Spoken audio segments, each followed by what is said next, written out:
بسم اللہ الرحمن الرحیم اللہ وبرکاتہ۔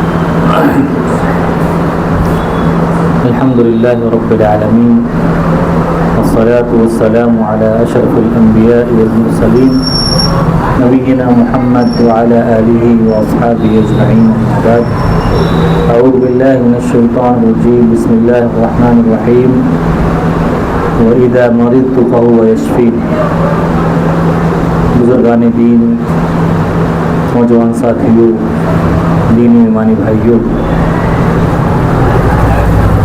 جادو، جنات، شیاطین، اس کی حقیقت کے تعلق سے مسلسل آپ کے سامنے باتیں ہو رہی ہیں۔ پچھلے کچھ دروس میں جادو اور شیاطین اور جنات کے علاج کے تعلق سے چند باتیں بیان کی گئی ہے۔ آج بھی علاج کے تعلق سے چند باتیں آپ کے سامنے بیان کروں گا۔ اگر جن مسلط ہو جائے، جن کا حملہ ہو جائے، تو اس کا علاج کیسے ہو سکتا ہے؟ سب سے پہلی چیز کہ جن کے مسلط ہونے یا نہ ہونے کا جو مسئلہ ہے، اس کو طے کرنا بھی اپنی جگہ ایک مسئلہ ہے۔ یعنی اس بات کو طے کرنا اور اس بات کو کنفرم کرنا کہ بھائی مسئلہ یہ جنات اور شیاطین سے تعلق رکھنے والا ہے۔ اکثر یہ ہوتا ہے مسلمانوں میں کہ کسی کو کوئی بیماری لگ گئی اور جلدی شفا نہ ملی تو لوگوں کا یہ ذہن بن جاتا ہے کہ اس پر جن مسلط ہو گیا ہے یا جنوں کی طرف سے اس پر حملہ ہوا ہے، فوراً اس کو جنوں سے جوڑ دیا جاتا ہے۔ کسی کو بخار ہو گئی، 4-5 دن تک دوا لینے کے بعد بھی علاج نہ ہوا تو یہ بتایا جاتا ہے کہ بھائی اس پر جنات کا حملہ ہو گیا ہے۔ اسلامی شریعت کہتی ہے کہ جنوں کا وجود ہے، ہمیں یہ عقیدہ دیتی ہے کہ جنوں کا وجود ہے، لیکن ان کی طرف سے جو تکلیفیں پہنچتی ہے تو انہی تکلیفوں کو ان کی طرف منسوب کیا جائے جو حقیقت میں ان کی طرف سے پہنچ سکتی ہے۔ ہر چیز کو ان کی طرف منسوب کر دینا یہ درست بات نہیں ہے۔ بہت سے لوگ تو یہ ہوتے ہیں کہ کچھ لوگ تو دھوکہ دینے کے لیے ناٹک بھی کرتے ہیں۔ ناٹک کی بیس پر بھی، جیسے مثال کے طور پر کسی لڑکا یا لڑکی کا رشتہ کہیں ہو رہا ہے اور وہ نہیں چاہتے کہ بھائی نہ لڑکا چاہتا ہے نہ لڑکی چاہتی ہے کہ میرا رشتہ فلاں جگہ ہو، تو یہ مطلب دھوکہ دینے کے لیے گھر والوں کو یہ ناٹک کیا جاتا ہے لڑکی کی طرف سے، لڑکے کی طرف سے، اور ایسا ظاہر کیا جاتا ہے جیسے واقعی ان پر جنات کا حملہ ہو گیا ہے اور وہ رشتہ ٹوٹ جائے۔ تو ہر معاملے کو جنات سے جوڑ دینا در حقیقت یہ بدعقیدگی کو بڑھاوا دینے والی چیز ہے، اور اسی طرح سے جو رعب و دبدبہ یا خوف و ڈر جنات وغیرہ کا نہیں ہونا چاہیے، لوگ اس سے زیادہ ان سے ڈرنے لگ جاتے ہیں۔ حالانکہ وہ کمزور مخلوق، وہ بڑی ہی کمزور مخلوق ہے، لیکن بدعقیدگی کی وجہ سے اور اسی طرح سے ناٹک کرنے کی وجہ سے یہ ان کا خوف و دبدبہ لوگوں میں زیادہ پھیل جاتا ہے۔ تو یہ مطلب عقل کے خلاف چیز ہے یا دیانت داری کے خلاف چیز ہے کہ ناٹک کر کے لوگوں کو دھوکہ دینے کے لیے اس بات کو باور کرایا جائے کہ ہم پر جنات کا سایہ ہو گیا ہے۔ تو دھوکہ دینے کی بہت ساری مثالیں ہیں، آپ دیکھ لیجئے۔ کسی پر قرضہ ہو جاتا ہے تو اب وہ ایسا ناٹک کرتا ہے تاکہ جو لوگ قرضہ مانگتے ہیں وہ یہ سمجھے کہ یار اب یہ تو پاگل ہو گیا ہے، اب کیا اس سے قرضہ ہے۔ تو اس طرح سے یہ دھوکہ دینے کی وہ ہوتی ہے، اور بہت ساری چیزیں ہوتی ہیں جو مسلم معاشرے میں رائے جو جاری ہے، آپ لوگ جانتے ہیں، ثبوت دینے کی ضرورت نہیں ہے۔ تو ہر معاملے کو کہنے کا مطلب یہ کہ جنات اور شیاطین سے جوڑنا یہ درست چیز نہیں ہے۔ میڈیکل کا کیس ہوتا ہے، کبھی کبھی کیس میڈیکل کا ہوتا ہے، لیکن جوڑ دیتے ہیں اس کو جنات اور شیاطین سے کہ بھائی انہیں کا حملہ ہوا ہے۔ اور پھر انسان کو کیا نقصان ہوتا ہے کہ بھائی جو کیس میڈیکل کا ہے اب اس میں آپ رقیہ کرا کرا کے دم کرا کے زندگی بھر رقیہ کراتے رہتے ہیں لیکن شفا نہیں ملتی، شفا نہیں۔ بہت سارے بھائی ہوتے ہیں، ہمارے شیخ صاحب پریشان رہتے ہیں، انہوں نے بیان بھی کیا، ہلکا سا سر درد ہو رہا ہے، شیخ صاحب دم کر دو، گیس بن رہی ہے پیٹ میں، دم کر دو، انگلی میں درد ہے، دم کر دو۔ یہ کون سا ہے؟ آپ کو ضرورت میڈیکل کی ہے، آپ کا کیس میڈیکل سائنس کا ہے، آپ کو ڈاکٹر کے پاس جانے کی ضرورت ہے، اور آپ اس کو گھسیڑ رہے ہو جنات اور شیاطین میں، تو ہر مسئلے کو جنات اور شیاطین میں گھسیڑنا یہ مناسب چیز نہیں ہے، صحیح چیز نہیں ہے، اور اس طرح سے نہیں کرنا چاہیے۔ اگر واقعی جنات کا حملہ ہوا ہے، یعنی میڈیکل سائنس میں پتہ نہیں چل رہا ہے، میڈیکل میں پتہ نہیں چل رہا ہے، ڈاکٹرز لوگ ڈیفائن نہیں کر پا رہے ہیں کہ بھائی بیماری کیا ہے، سارے چیک اپس کرا لیے آپ نے، ساری رپورٹیں کروا لی، اس کے بعد بھی بیماری پکڑ میں نہیں آ رہی ہے، تو آپ پھر اس کے بعد کسی تجربے کار آدمی سے ملیں اور پوری علاج کی تشخیص کے بعد سب سے پہلے تو خود انسان اپنا دم شروع کرے، رقیہ کرے، خود اپنا رقیہ کرے، جو کچھ یاد ہے اس کو اور پڑھنے کی کوشش کرے۔ اگر اس حالت میں نہیں ہے کہ وہ اپنے اوپر پڑھ پائے تو پھر کسی عالم دین سے، کسی سے بھی جس کو قرآن کی آیتیں یاد ہیں اور جس کو معصورہ دعائیں یاد ہیں جو اللہ کے نبی صلی اللہ علیہ وسلم نے بیان فرمائی ہیں، تو وہ اگر پڑھے تو رقیے کے ذریعہ علاج ہوتا ہے۔ اب رقیے کے ذریعے جو علاج کیا جاتا ہے تو یا تو یہ ہوتا ہے کہ بھئی قرآن کی آیتیں پڑھی جا رہی ہے، بار بار پڑھی جا رہی ہے، اور اللہ کے رسول صلی اللہ علیہ وسلم سے جو دعائیں معصورہ منقول ہے جو اللہ کے رسول پڑھا کرتے تھے وہ بار بار پڑھا جا رہا ہے مریض کے اوپر، تو مریض کے جسم میں کسی خاص حصے میں تکلیف شروع ہو جاتی ہے، تکلیف شروع ہوتی ہے، درد ہوتا ہے، اور اس کو لگتا ہے کہ میرے فلاں جگہ میں کچھ حرکت سی ہو رہی ہے، یا اس کا جسم اسی تکلیف دینے لگتا ہے، تو بار بار اس میں دعائیں وغیرہ پڑھے تو اس کا علاج ہو جاتا ہے۔ اللہ کے نبی صلی اللہ علیہ وسلم نے جیسا کہ عثمان بن ابی العاص رضی اللہ عنہ سے فرمایا تھا، جب انہوں نے آ کے شکایت کی تھی کہ اللہ کے نبی صلی اللہ علیہ وسلم جب سے اسلام میں نے قبول کیا ہے میرے ہاتھ میں ایک عجیب سا درد ہوتا ہے، اور اتنا خطرناک درد ہوتا ہے کہ مجھے لگتا ہے کہ یہ میری جان لے لے گا، یعنی مجھے ہلاک کر دے گا۔ اللہ کے رسول صلی اللہ علیہ وسلم نے ان کو ایک نسخہ بتایا، علاج بتایا کہ جہاں پر آپ کو درد ہو رہا ہے اپنے جسم کے حصے پر، وہاں پر اپنا ہاتھ رکھ کر 3 مرتبہ بسم اللہ پڑھیں اور 7 مرتبہ یہ دعا پڑھیں، اعوذ بعزت اللہ وقدرتہ من شر ما اجد وحاذر۔ تو یہ روایت صحیح مسلم کی ہے، اور بعض روایت میں آتا ہے اعوذ بعزت اللہ وقدرتہ کا لفظ نہیں آیا ہے، اور بعض میں ایسے ہی لفظ آیا ہے، تو دونوں الفاظ سے ثابت ہے۔ تو اس طرح سے یہ اللہ کے رسول صلی اللہ علیہ وسلم سے ثابت ہے کہ بھائی اس کے ذریعہ دم کیا جائے۔ رقیہ کرتے کرتے کبھی کبھی کیا ہوتا ہے کہ جن انسان کی زبان میں بات کرنے لگتا ہے، جن انسان کی زبان میں بات کرنے لگتا ہے اور گفتگو کرنے لگتا ہے، تو کیا جن انسان کی زبان میں بات کر سکتا ہے؟ کیا جن انسان کی زبان میں بات کر سکتا ہے؟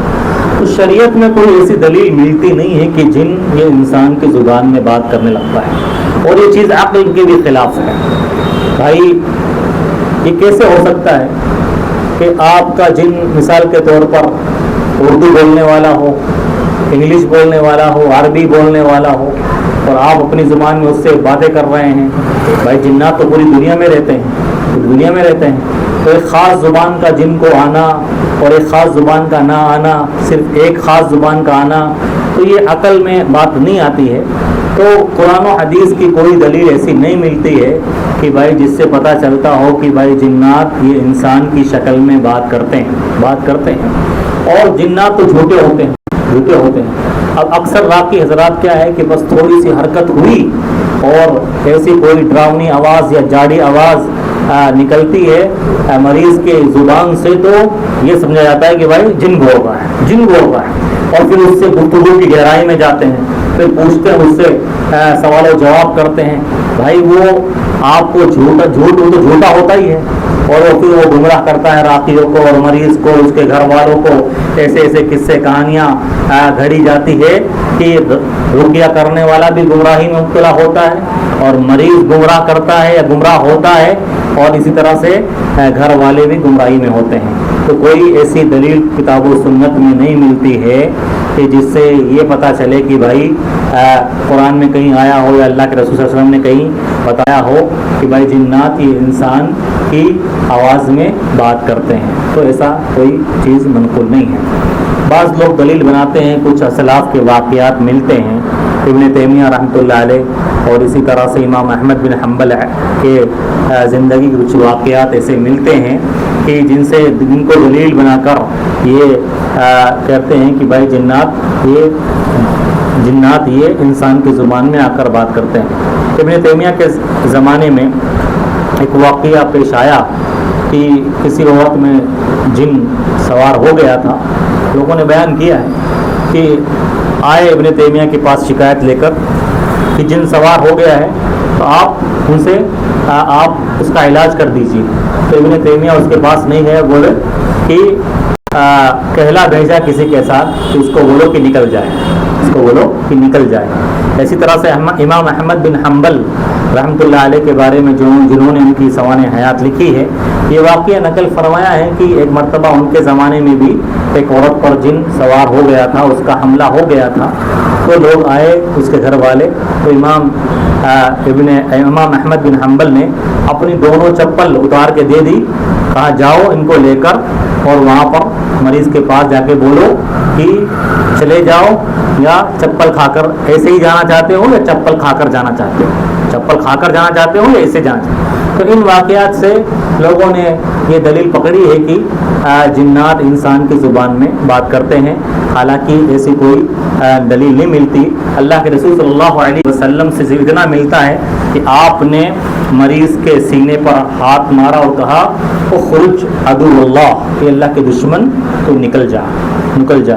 لہٰذا اکثر علماء کرام نے یہ بات بولی ہے کہ راقی کو کبھی بھی جن سے بات کرنے کی کوشش نہیں کرنی چاہیے، نہ ہی جن سے بات کرنے کو اپنا ہنر سمجھنا چاہیے۔ ایسا کیا ہوتا ہے، دیکھو اس سے بدعقیدگی کیا پھیلتی ہے؟ بدعقیدگی یہ پھیلتی ہے کہ بھائی جب راقی جن سے بات کرتا ہے تو جو آس پاس میں گھر والے موجود ہوتے ہیں تو انہیں کیا لگتا ہے کہ یار یہ بہت پہنچا ہوا راقی ہے، اور جن اس سے ڈرتے ہیں، اور یہ جنوں کو حاضر کر لیتا ہے، اور یہ جنوں پر غلبہ پا لیتا ہے، اور جنوں کو اپنے کنٹرول اور اختیار میں لے لیتا ہے۔ تو یہ بدعقیدگی پھیلتی ہے، تو کتاب و سنت میں کہیں نہیں ملتا ہے، بس لوگوں کے درمیان یہی رائج اور مشہور ہے کہ جن بات کرتے ہیں اور انسان کی شکل میں بات کرنے کی کوشش کرتے ہیں۔ بس جو بتایا گیا ہے کہ اگر کوئی علاج کر بھی رہا ہے کسی مریض کا تو قرآن کی آیتیں پڑھتے جائے، اور اسی طرح سے جو بھی دعائیں معصورہ ہے وہ پڑھتے جائے، یعنی رقیہ کرے۔ اب رقیے کے تعلق سے، دم کے تعلق سے، کیا رقیے میں آدمی آزاد ہے؟ آدمی آزاد ہے، جو چاہے پڑھے، جس طرح چاہے پڑھے، یا اس میں شریعت نے کوئی حد بندی کی ہے کہ کسی چیز کی پابندی لگائی ہے کہ بھائی رقیہ کس چیز سے کرنا ہے، کیسے کرنا ہے؟ تو تمام علماء کرام کا اس بات پر اجماع ہے۔ علامہ حافظ ابن حجر رحمۃ اللہ علیہ نے علماء کرام کا اجماع نقل کیا ہے کہ رقیہ کرنے والے کو 3 باتوں کا لازماً خیال کرنا چاہیے۔ 3 باتوں کا رقیہ کرتے وقت لازماً خیال کرنا چاہیے کہ رقیہ ایک تو اللہ کے ناموں کے ذریعہ ہو، اللہ کے اسماء حسنہ جو اللہ کے اچھے نام ہیں ان کے ذریعہ ان کا واسطہ دے کر دم کیا جائے، دم کیا جائے، قرآنی آیات کو پڑھا جائے۔ اسی طرح سے اللہ کے رسول صلی اللہ علیہ وسلم کی جو بھی دعائیں معصورہ اس تعلق سے ثابت ہے، دم کرنے کے تعلق سے، نظر بد کے تعلق سے، جادو کے تعلق سے، تو ان کو پڑھا جائے۔ یعنی دوسری شرط یہ ہے کہ عربی زبان میں ہو، رقیہ عربی زبان میں ہو، یا اگر عربی زبان کے علاوہ کسی اور زبان میں ہو، یعنی اگر اردو جاننے والا اپنی زبان میں کر رہا ہے، فارسی جاننے والا اپنی زبان میں کر رہا ہے، اور انگلش جاننے والا اپنی زبان میں کر رہا ہے، تو ایسے الفاظ ہو جو سمجھ میں آنے والے ہوں، سمجھ میں ایسا نہ ہو کہ جو پڑھ رہا ہے پتہ ہی نہیں چل رہا ہے کیا پڑھ رہا ہے، وہ کون سے منتر پڑھ رہا ہے تو اس کا معنی مفہوم سمجھ میں نہیں آ رہا ہے. تو ایسے منتر جن کا کوئی معنی نہیں ہے، اٹکل پچو جو زبان پہ آ رہا ہے وہ بک رہا ہے اور کوئی معنی مفہوم نہیں ہے، تو ایسا نہیں ہونا چاہیے. جو بھی چیز پڑھی جا رہی، جو بھی کلام، جو بھی جملے، جو بھی الفاظ، تو اس کا معنی اور مفہوم سمجھ میں آنے والا ہو. ایسا نہ ہو کہ سننے والے کو کچھ پلے نہیں پڑ رہا ہو، بھائی کیا پڑھ رہا ہے یہ. اور اکثر راکی یہ کرتے ہیں، اکثر راکی پتہ نہیں کیسے کیسے نام بولتے ہیں اور ایسے دھنادن بولتے ہیں کہ کچھ پلے ہی نہیں پڑتا کیا پڑھ رہا ہے، کچھ نہیں پڑھتا. تو جو بھی رقیہ کرے تو عربی زبان میں ہو، اگر اپنی زبان میں بھی ہو تو ایسے الفاظ ہو جو سمجھ میں آنے والے ہو. اسی طرح سے رقیہ کرتے ہوئے عقیدہ یہ ہونا چاہیے کہ بذات خود رقیے میں کوئی تاثیر نہیں ہے. رقیہ تو ایک سبب ہے، رقیہ تو ایک سبب ہے. اصل شفا اللہ کے ہاتھ میں، اصل شفا اللہ ہے، شافی اللہ ہے. کچھ لوگ کیا سمجھتے ہیں کہ بھائی رقیہ کر دیں گے تو علاج ہو جائے گا. بھائی رقیہ کرنے کے بعد گارنٹی نہیں ہے کہ علاج ہو نہ ہو. رقیہ کرنے کے بعد کوئی گارنٹی نہیں ہے کہ علاج ہو بھی نہ بھی ہو. علاج اسی وقت ہوگا جب اللہ چاہے گا، جب اللہ چاہے گا. اب ہمارے یہاں تو کیا ہے کہ بھائی جو راقی رقیہ کرتا ہے ایک بار میں ہی علاج ہو جاتا ہے تو سمجھتے ہیں یار یہ اس کے پاس جاؤ یار بڑا پہنچا ہوا ہے. جیسے ہمارے یہاں جے پور میں 2-3 لوگوں کو مشہور کر دیا گیا ہے، شیخ شفیع اللہ صاحب سے علاج نہیں ہو رہا ہے، وہاں جاؤ وہ پہنچے ہوئے ہیں. بھائی ان کے اندر کوئی بھی پاور نہیں ہے ایسا. وہ اللہ تعالیٰ نے سبب بنایا ہے رقیے کو، علاج اسی وقت ہوگا جب اللہ چاہے گا. لیکن ہمارے یہاں لوگوں نے یہ سمجھ لیا ہے کہ بھائی ان کے پاس جاتے تو علاج ہونا ہی ہونا ہے، علاج ہونا ہی ہونا ہے. تو یہ بدعقیدگی ہے، یہ غلط چیز ہے جو رقیے کے تعلق سے لوگوں میں غلط یہ شرائط کر گئی لوگوں کے ذہن و دماغ میں. تو رقیہ ایک سبب ہے اور اس میں تاثیر پیدا کرنے والی ذات یا اس میں اس کو کامیاب بنانے والی ذات صرف اور صرف اللہ تعالیٰ کی ہے. اللہ ہی شافی ہے. وَإِذَا مَرِضْتُ فَهُوَ يَشْفِينِ کہ جب میں بیمار ہوتا ہوں تو شفا دینے والی ذات وہی ہے. عوف بن مالک رضی اللہ عنہ اللہ کے رسول صلی اللہ علیہ وسلم کے پاس آئے اور کہا کہ اللہ کے رسول صلی اللہ علیہ وسلم ہم زمانے جاہلیت میں رقیہ کرتے تھے، کیا اب بھی وہ رقیہ کر سکتے ہیں؟ زمانے جاہلیت میں ہم لوگوں کا علاج کرتے تھے، دم کرتے تھے، تو کیا اسلام لانے کے بعد بھی ہم وہ رقیہ اور دم کر سکتے ہیں؟ تو اللہ کے رسول صلی اللہ علیہ وسلم نے کہا کہ سناؤ، پڑھ کے بتاؤ کون سا رقیہ کرتے تھے. تو اللہ کے رسول نے سنا اور سننے کے بعد کہا لا باس بالرقى ما لم يكن فيها شرك کہ اس رقیے میں اس دم میں کوئی مذائقہ نہیں ہے، کوئی حرج کی بات نہیں ہے کہ جس میں شرک نہ ہو، جس میں بدعقیدگی نہ ہو، اللہ کے ساتھ شرک نہ ہوتا. لیکن اکثر راقی حضرات آپ اگر دیکھیں گراؤنڈ لیول پر، میں ان لوگوں کی بات نہیں کر رہا جو صحیح العقیدہ لوگ ہیں، صحیح کتاب و سنت کے ذریعہ علاج کرتے ہیں، حالانکہ ان کے ہاں بھی بہت زیادہ خامیاں اور گڑبڑیاں پائی جاتی ہیں اور وہ ان کے ہاں بھی بہت زیادہ بدعقیدگیاں شامل ہو گئی ہیں. لیکن جو کتاب و سنت کے ذریعہ علاج نہیں کرتے، جو بالکل جن کا علاج کرنے کا طریقہ بالکل کتاب و سنت کے خلاف ہے، آپ اگر ایک تو وہ پڑھتے نہیں ہیں، آپ صرف ان کو دیکھو گے تو ان کے صرف ہوٹ ہلتے ہیں، صرف ہوٹ ہلیں گے، یا اگر پڑھیں گے بھی تو آپ کو سمجھ میں نہیں آئے گا.